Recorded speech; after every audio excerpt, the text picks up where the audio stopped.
Hello and welcome to Conscious Conversations with One Breath Institute with your hosts Lisa McNett and Debbie Schirmann. Tune in for mind-blowing conversations on how to be more conscious and present in your life. Topics we cover include healing, spirituality, introspective breathwork, astrology, dreams, alternate states of consciousness, and so much more. Hear from us and our interesting guests. Make sure to follow and subscribe to easily find us and listen again.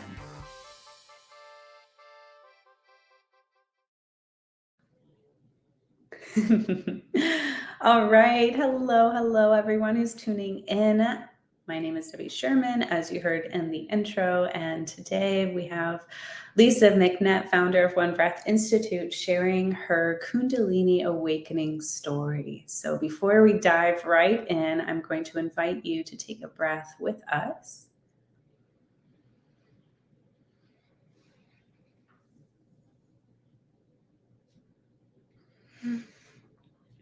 Yeah, maybe add a little bit of movement because there's so much energy and so much passion and excitement and very raw truth that is going to be coming through this story. And just as a little bit of a background, this story, this real life experience that Lisa has had has been something that she has really dived in and did a lot of inner reflection of what exactly happened and how it happened and what all it meant. And with all of that, more and more questions as a person, as a conscious partner and friend in her life. I have heard her endlessly reflect inward and ask herself questions of, okay, well, if I had this experience, then who am I? So that will be another part of our podcast at another time. But today specifically, we're talking about Kundalini Awakening. And if you don't know what that is okay. We're going to tell you an experience of it right now, or Lisa is. So I'm going to need to take one more breath because I feel a lot of energy in my heart space and my solar plex. Yeah, and for those listening, I would really recommend that you keep your feet steady on the ground for this one. So, hi, Lisa. How are you this morning? First question. I'm well this morning and I'm excited to be here. And I noticed, as you started speaking, like so much energy moving within me and like tears coming to the surface. And I'm not going to call it anxiety. You are so good at speaking about how anxiety and excitement feel so the same, right?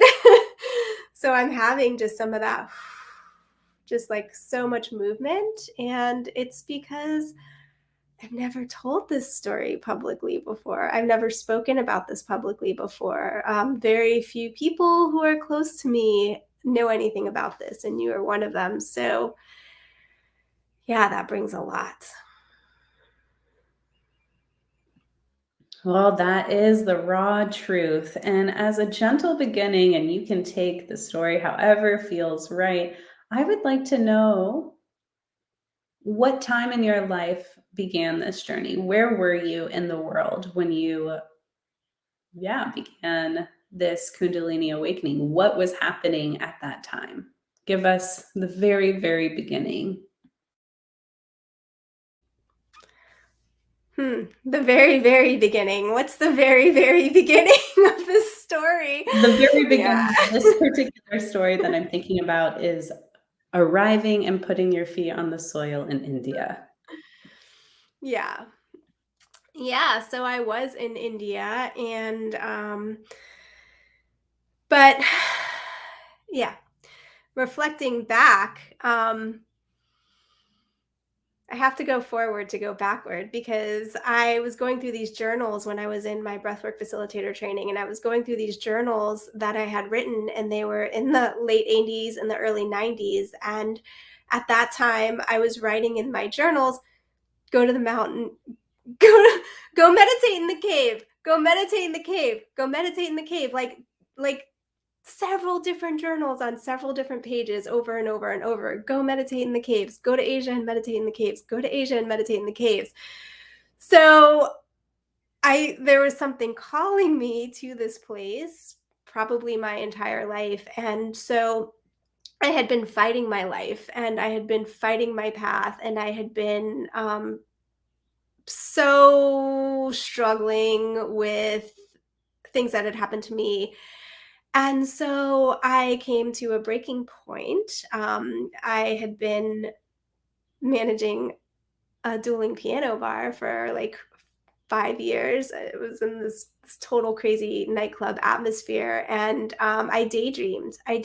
I would, at like 12, 1, 2 o'clock in the morning, when the whole house, the whole club was full and people are vomiting everywhere and all kinds of chaos and madness was ensuing, I would go downstairs to my office and I would research flights to Asia.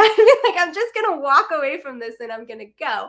But that was crazy talk. Like, who does that? So instead, when I had my breakdown, I came back to Florida. I got a job at a really nice resort managing a fine dining restaurant and the lobby lounge of a hotel in this resort, overlooked the ocean. And every day I was practicing yoga and walking on the beach and doing some meditation and wanting to go, wanting to go, wanting to go, wanting to go. And so finally I did it. I booked my flight to India. I wanted to immerse myself. I wanted to get as far away from my life as I could, but I also wanted to immerse myself into the yoga culture. That was very important to me. So I found a place um, that resonated with me. And yes, I had a 3-month stay,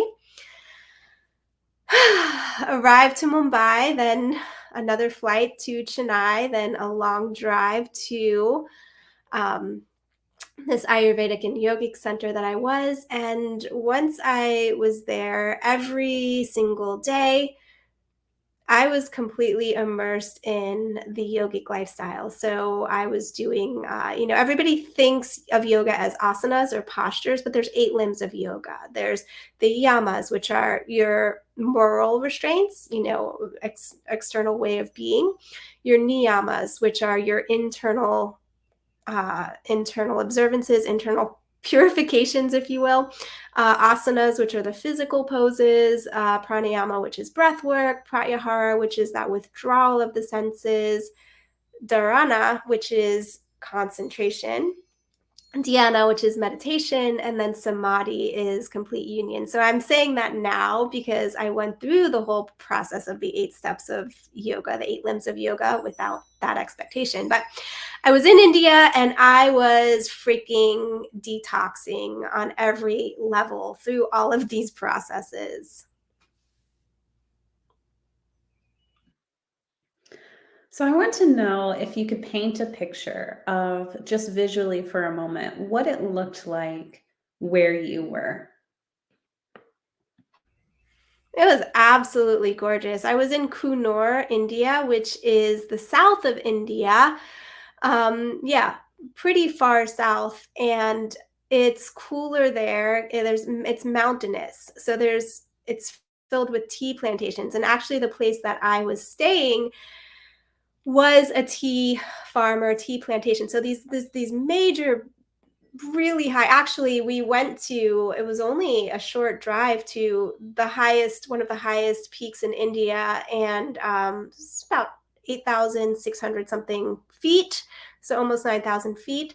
So where I was, it was very mountainous, very high elevation, and beautiful, like tea leaves down the sides of the mountain. The water, most of the water in India is not safe to drink, but here the water was safe to drink.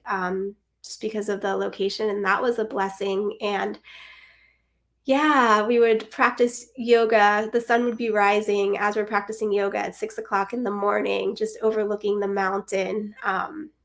There was a garden vegetable there, so a lot of the food was freshly grown, and there were monkeys that would come and steal the food, so we would feed the monkeys the leftovers every morning to try to keep them from the garden. Thank you for painting that picture just a little bit more in detail of yeah, what it looked like, because I had this image of you driving on the bus or riding on the bus, stepping your feet out onto the soil, experiencing visually what, yeah, all that beginning of the 3 months had to offer. And it sounds like what you were calling for. I need the cave, I need the mountains was right there. So you were there for 3 months. Can you walk me through, yeah, what your daily practice would look like if there was consistency and routine? Okay, yeah, and the cave came a little bit later, but okay, so it changed, it shifted a little bit. So I had registered for the whole 3 months of yoga certification, and it was, a 6 weeks of yoga supposed to be, and then the other 6 weeks was supposed to be, or beginner yoga, and then the second 6 weeks was supposed to be advanced yoga training. So I was going to get a full 500-hour yoga certification, but the yoga teacher didn't like me. So the which was fine. So the second 6 weeks, I ended up having the opportunity to study Ayurveda, which was actually amazing and a big. I was supposed to do that. But what I want to say is that it was Gurukul style. So for myself, the in the yoga training, it was just myself and one other girl who were training with our guru. And then when I was in the Ayurvedic studies, there were four of us training together. And one of these girls is the one who took me to the cave. So the morning looked like 5 a.m. waking up. By 5:30, it was a long stairway up to the yoga studio because the yoga studio was again on a peak, and then an hour of yoga, an hour of physical yoga every morning. And then we had breakfast outside every day. 7 to 8 was breakfast outside. We had a little bit of free time. And then I would go in for lessons. I think it was either 8:30 or 9 o'clock in the morning. When I was studying yoga, it was in for yoga lessons, and that was studying the Yoga Sutras, learning about yoga. When I was in Ayurveda, it was learning about the Ayurveda.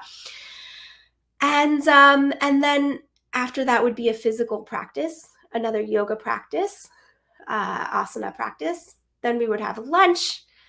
Then after lunch would be more study, more studying of the lessons, whether it's the yoga, learning the Yoga Sutras, which I learned all Sanskrit while I was there, or learning Ayurveda. And then I had meditation every day for an hour. We did meditation. There were, when I was practicing yoga, two more yoga practices a day. And when I was studying Ayurveda, there was an opportunity we actually gave each other Ayurvedic treatments. We were learning Ayurvedic treatments. So it's different massages, different physical body techniques. And so we would experience those and give each other those, which was really, really nice. And we did Kriyas. So Kriyas are purification techniques. So one day might have looked like sitting in a room with my yoga teacher and the other yoga student, drinking salt water till we puke in a bucket. So that's fun. But lunch was always outside. Dinner we had inside. And the end of the day ended at 7:30 was when we were done eating. And then I was usually in bed by like 8:30, pretty early, especially since it was cold. Wow. Well, that is a jam-packed day, and I am just, my brain kind of melted away because I was like, I can't even pay attention to what all of what is happening. So I'm having some grace for me in that moment. But what was really standing out was discipline. It sounds like you committed to discipline, and to discipline within yourself. And I want to know,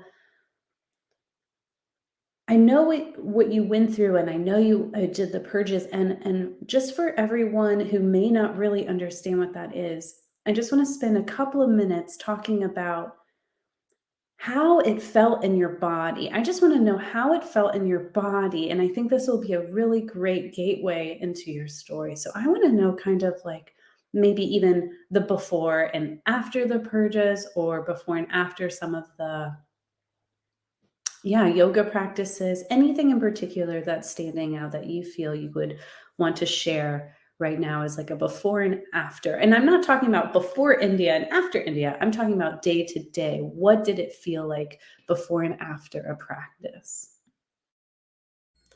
That's really a hard question to answer because like the whole day was a practice, right?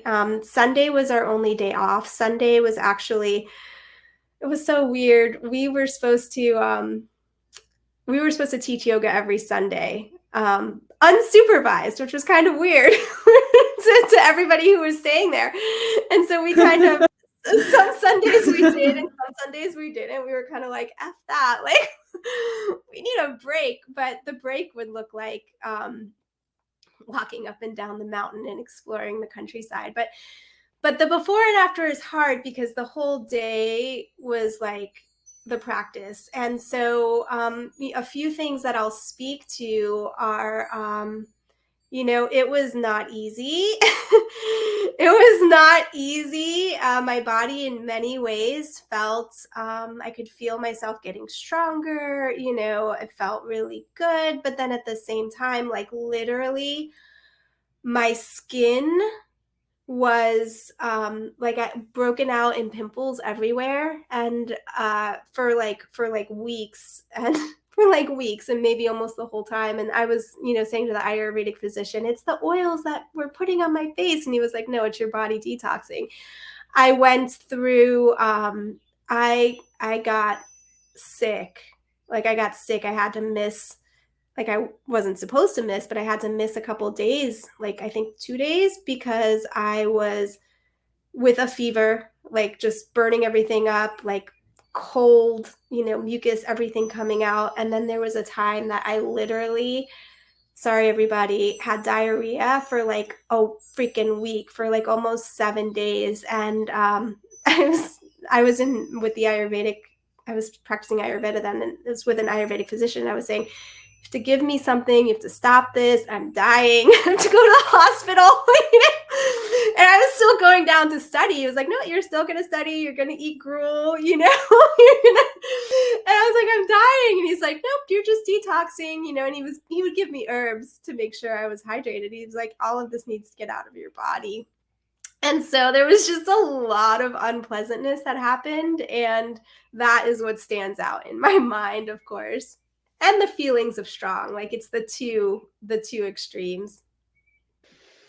Yeah, absolutely. And I'm so happy you shared that rawness and that truth. And I'm so happy because we're wanting to paint a real life picture for all of our listeners for what it is and what it can look like when someone is going through a healing process, right? It's not we just magically land in a completely different country. We just hang out in the most beautiful, blissful places and we're not challenged with our internal structure. And so it sounds like you really experienced what, on all levels, the physical, emotional, spiritual, mental levels of detoxifying. And, it's just interesting hearing you say this story because even in your sickness, you were like, it's the oil on my skin. It's something external, help me with this, right? Seeking external. And you had supporters, you had guides that were like, no, no, no,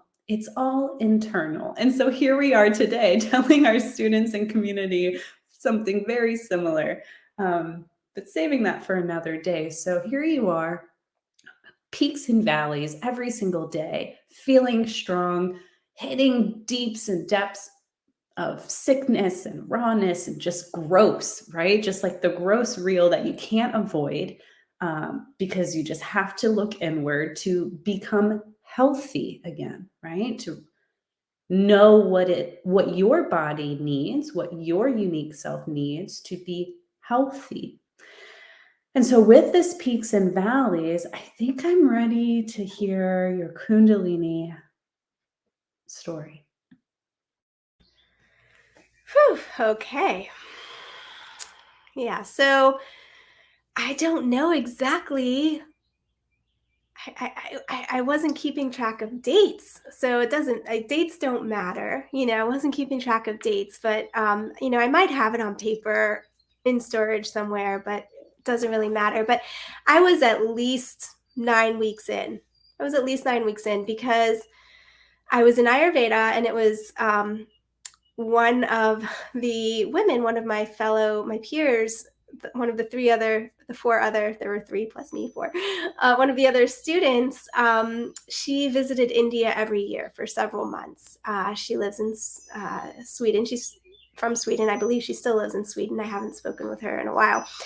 But she would visit India every year, and she had been to all these different ashrams and knew all of these places to go. And so we were given an extra day off. So we were going to have a whole weekend off.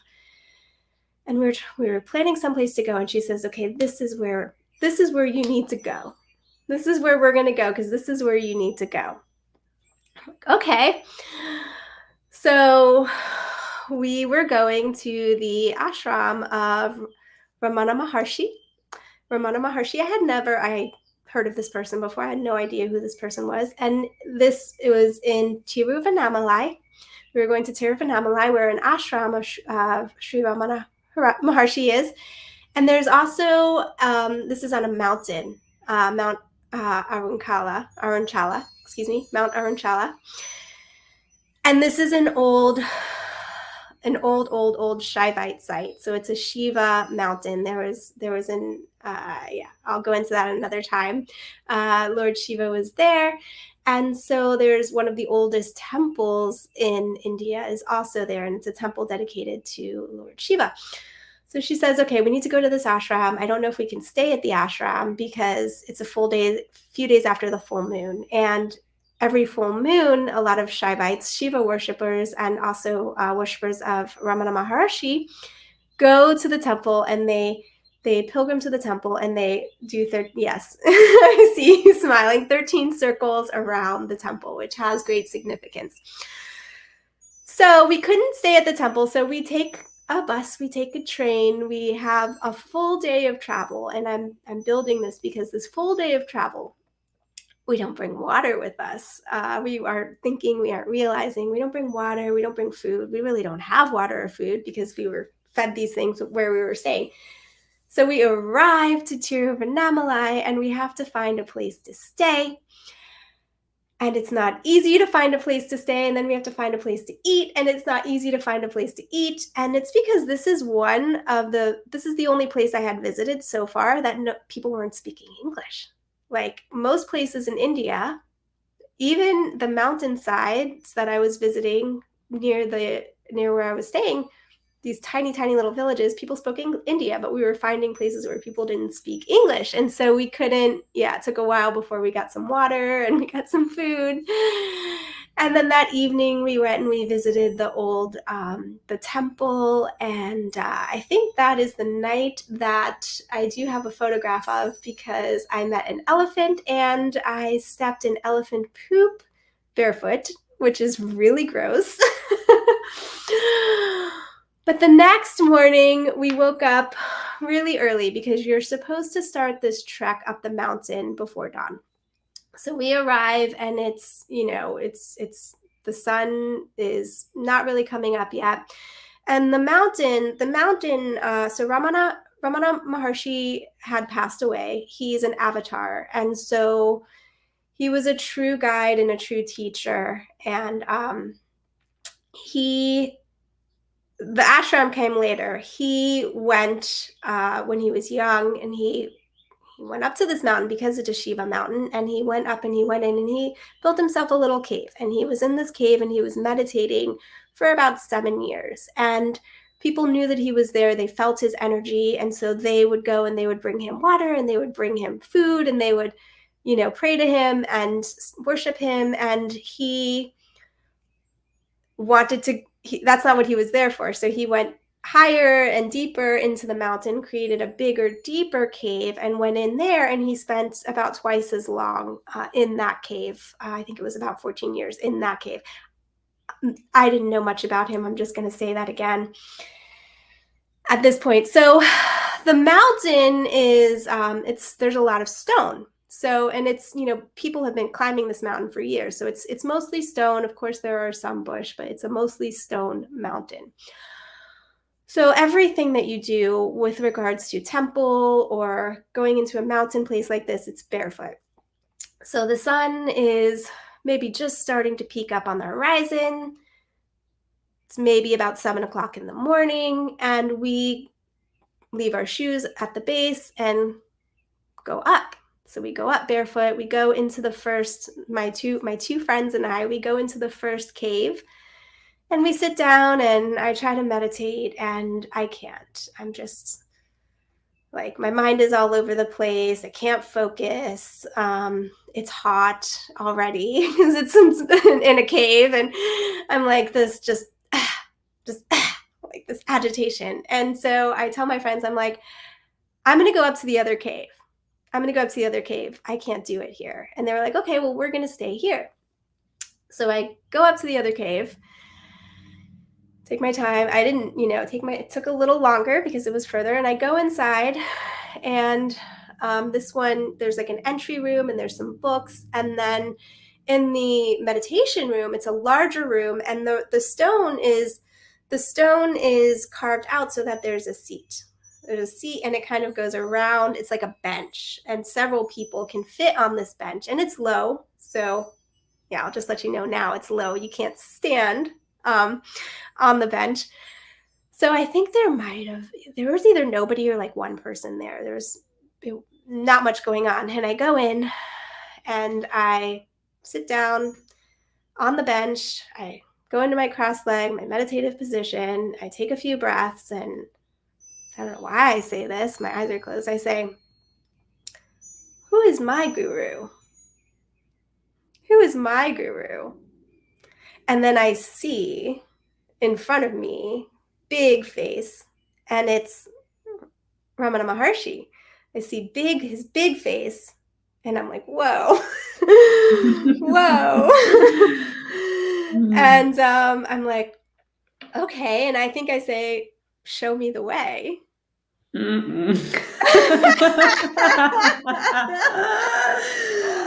remember that question. Show me the way. And then he disappears, and then I saw like some images, like I'll call them sacred geometry, light, sacred geometry, bright white light. And then I disappear. And then I disappear. So you ask the question, and then you start seeing colors, and they start coming into, I imagine your eyes are closed, so they come into your third eye. They're just beaming through your third eye, hitting that forehead, going through the crown, and beaming through your physical form. And you're seeing initially all of this sacred geometry and a variety of different colors and lights. And now you're telling me you disappear. So where did you go? What happened? Or more of a question, how did you know you disappeared? Right? Like, how do we know we fall asleep? We only know we fall asleep when we wake up. So how did you know that you disappeared? Yeah, and that's the crazy part, right? That's the part that that leaves one not open to telling the story, because people are like, oh, you probably just fell asleep, or you just went into a deep meditation, or you just zoned out, or whatever. No. So the next thing I know, I come back to my body, and I feel myself come back into my body, because it's like a jolt. And it's not like I left my body. I know I didn't leave my body. I went inside, but I like zap back. I have this like zap, and I'm like, and I open my eyes, and I am still sitting in the same meditative position. My back is ramrod straight, like literally I don't think I've ever sat that ramrod straight before, but same exact position I was in when I went into the meditation. I hadn't shifted, I hadn't moved at all, which is unusual. And my clothes, first thing I noticed is that I was wet. I was wet, and I like touched myself, and all of my clothes were completely soaking wet. And I opened my eyes, and like everything was like it's I can't explain it. Like, it took a second for things to come back into focus. And I look around, and the whole room is filled with people. So next to me, there were several people sitting next to me, and there were people sitting on the floor meditating. All these people in the room, I'm soaking wet, and I feel like so good. I feel so good. I feel like yeah, just bliss. Just bliss. So I'm like, whoa. I'm like, okay, what's happening? Like, I'm wet. All these people are here. What is going on? How long have I been here? So I go to stand up, and I hit my head on the stone, right? Hit my head on the stone because I forget where I have no concept of like space and where I am in space. Hit my head on the stone, and I'm like, ah. So like kind of roll off the stone, and I'm standing there. It takes me a minute to get my bearings, and just everything, like my senses were so much more expanded. So I yeah, there was just a lot going on. So I walked like very slowly out into the entry foyer, and it was a smaller room, but my two friends were there, and they were sitting on the ground, and they were reading books. And I was like, how long have you been here? And they were like, I don't know. I don't know why. I don't know how long. Or that might have been the second question, but I was like, what time is it? Like, what time is it? Because I'm like, how much time has gone by? What time is it? They're like, we don't know. Nobody has a watch. We don't know what time it is. How long have you been here? I don't know how long we've been here. I'm like, well, how long have I been here? I don't know how long you've been here. I'm like, well, how long were you down there before you came up here? They were like, a while. What's going on? I was like, nothing. Okay, I need to go outside. So I walk outside, and I could see from the sun.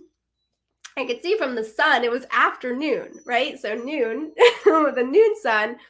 It was afternoon. It was probably 12:30, 1 o'clock. I don't know, but considering I went up here, by the time I got in that cave, it was probably like 7:30, 7:30, 7:45, 8 o'clock. Somewhere between 7:30 and 8 a.m. And now it's afternoon. And I'm like, okay. but at the same time, I was like, once I got outside, I was like everything was brighter, everything, I could smell everything, I could feel everything. And I was standing on the stone. Again, I'm barefoot. The sun is beating down on the stone. I'm standing on the stone. It should be burning my feet. I'm like, the stone isn't burning my feet, but it feels so good. It feels so good on my feet, but it's not burning. And I'm just in this like, okay, all of a sudden I'm just one with everything. And so I try to walk a little bit down the mountain, and as I'm walking down the mountain a little bit, I'm just feeling everything, I'm sensing everything, I'm hearing everything, I'm loving everything. And I keep stopping to just look around because nothing's ever looked this way before. This little butterfly comes and lands on my arm, and I'm like, hey, little butterfly. And the butterfly and I are literally having a conversation. I'm not actually talking to the butterfly, but I know like we are having a conversation in my mind. And I'm like, asking the butterfly, oh, do you want to hang out with me today? Do you want to walk with me? And the butterfly's like, sure. So I'm literally walking down the mountain with a butterfly on my arm, which is also unheard of. I'm going more into the story than you asked, but I'm just kind of going with the flow of the memory. And then I came to this man. At some point I come to this man, and he's a Shiva worshiper. There's a lot of Shiva worshipers who stay on the mountain, and they're Shiva worshipers because they have white across their forehead.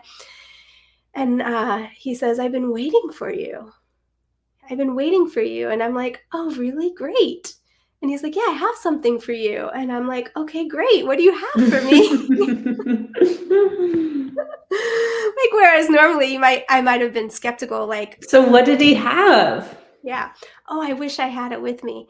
He gives me a very small laminated picture of Ramana Maharshi, the face. Now, he lived well into old age. And the face that I saw when I said, who is my guru? The face that was there in the meditation in the cave is the exact face that was on this laminated card. He says, here. And I got it. And I was like, okay. He's like, we need to talk. We need to talk. We have so much to catch up on. So we walked over and we sat down and we talked about the last time we were there together, thousands of years ago.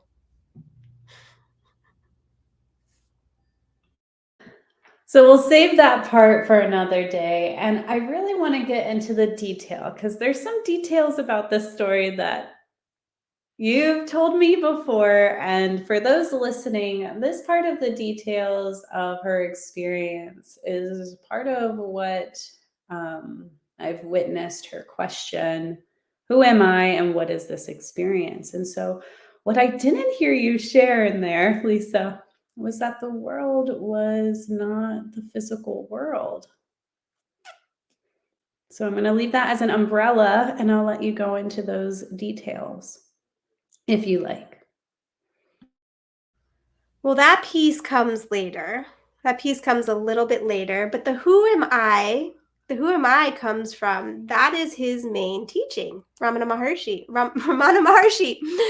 So I finally make my way down to the bottom of the mountain, and my friends finally make their way back at some point too. And at this point, I know I'm guided in everything. And I'm like, okay, where am I guided to? What am I guided? What's happening next? I just knew that I was being guided. And so where did I go? I've always said I went into samadhi, because samadhi is where you go when you go into complete union with the divine. So that is where I went. I freaking merged with the universe.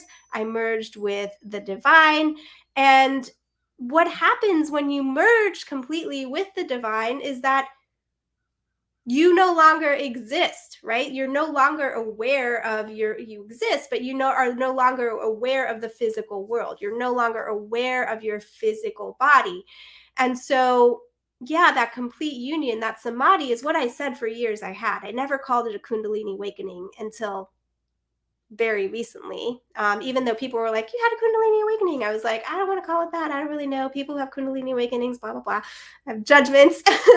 But that samadhi is a complete union with the universe and with God. And you can't be completely in that place and also be aware of your physical body. So it's in the coming back that happens. But you're also referring to, Debbie, later on, when I had experiences of being in a room either by myself. First, it happened with being in a room by myself and tapping into that energy, opening up those chakras, opening up that energy field. What would happen is the room would start to disappear. Like the wall would fade, the room would turn sideways. I couldn't get up because I didn't know where the ground was, if it was underneath me. like the physical material world literally would start to disappear, turn on its side, and it was would be really hard for me to come back from that. Maybe if I had just trusted and merged into that, this is what I'm aware of now at this point in my life. Maybe if I had just trusted and merged into that, I would have come back like I did in the cave. But I didn't go in the same way, right? I went in a way that, like, okay, I'm seeing that things are starting to physically disappear and move and shift. And so I would start to panic and freak out and like move my body and tap on myself to come back. And then it started happening with people. So I got involved with oneness Diksha blessing giving. But I no longer affiliated or involved with it, oneness Diksha blessing giving, and that is a placing of the hands to the frontal lobe to help open up that frontal lobe, that place where the oneness is. And so somebody like me who has had an experience of this in the past, I found it has a lot more meaning than most people. So what started happening to me in these oneness blessings is I would be, because you're, in a room on a couch. My friend, the beautiful Prana Rose's house, who is now passed, and would receive blessings, a few blessings, and then I'm sitting there on the couch, and the people across from me would become pixelated.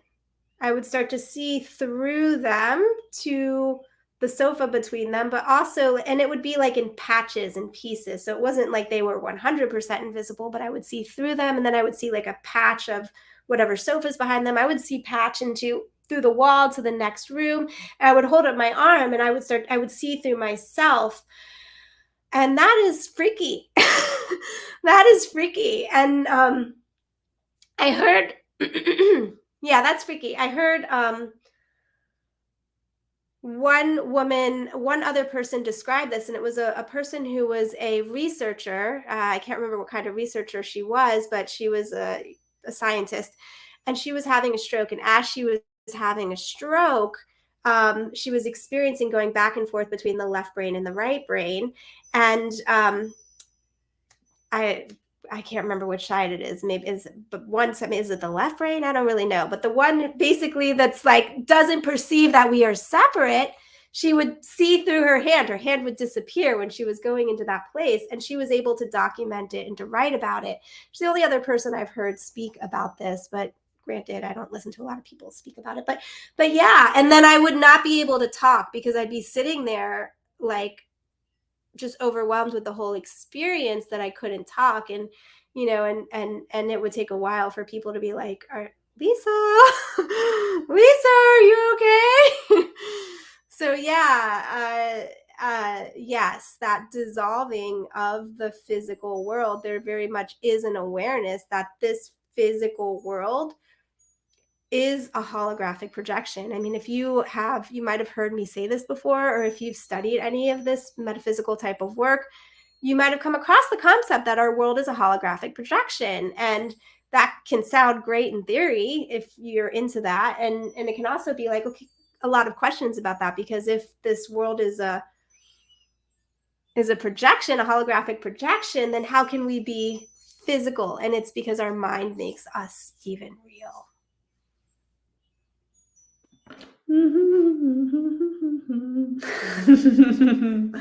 All right, Lisa, let's take a breath. Yeah, wow. I imagine the listeners are experiencing what I experienced the first time. I experienced, listening to you and also relating it in, that disappearing in my own stories. But I know that might be a lot to take in for those who are listening. So I invite those who are listening to take a breath, maybe take a few, and we are reaching around that time, and I just want to honor where we are. And I know it's a cliffhanger. I know in so many ways, like this story is a cliffhanger, and really every story that we have is some kind of cliffhanger, because there's so much more that follows each story, and deepens the awareness and embodied experiences of what is true. And so I know there's a lot more coming with this story. So maybe we'll have a part 2 and a part 3 and a part 4, and until we feel complete, because I know today I do not feel complete with this story. But yes, so is there do you have any final words, or anything you would like to say as we are closing the Conscious Conversation Kundalini podcast part 1 today? I just want to say that I think a Kundalini awakening is not something that people understand. It's not something necessarily to be chased. I think that it can be achieved. And I think that, yeah, I want to talk more when we come back about those kinds of concepts. But I want to reiterate that it's not achieved by trying to go out, by trying to go out. It's by really, really coming in. And that once we really come in, then we open up and expand in a way that literally we're everything and everywhere. And that's a big misconception. And that's a big part of why we at One Breath Institute, you and I, encourage the going within, the embodied practices.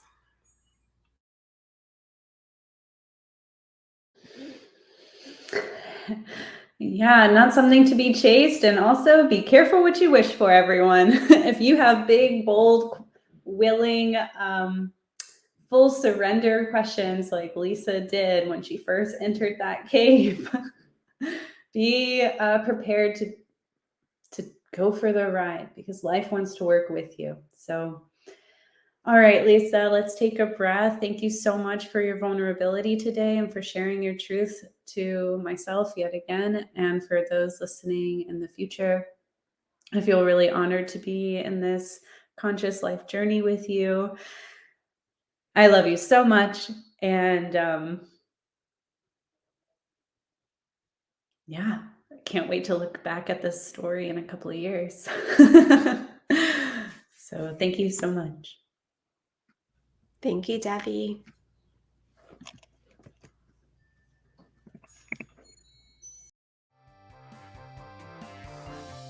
If you're hearing this message, you've listened to this episode all the way to the end. And for that, we thank you from the bottom of our hearts. We want to hear from you. Reach out and let us know what you thought of this podcast. And please like, subscribe, and share this episode with your friends.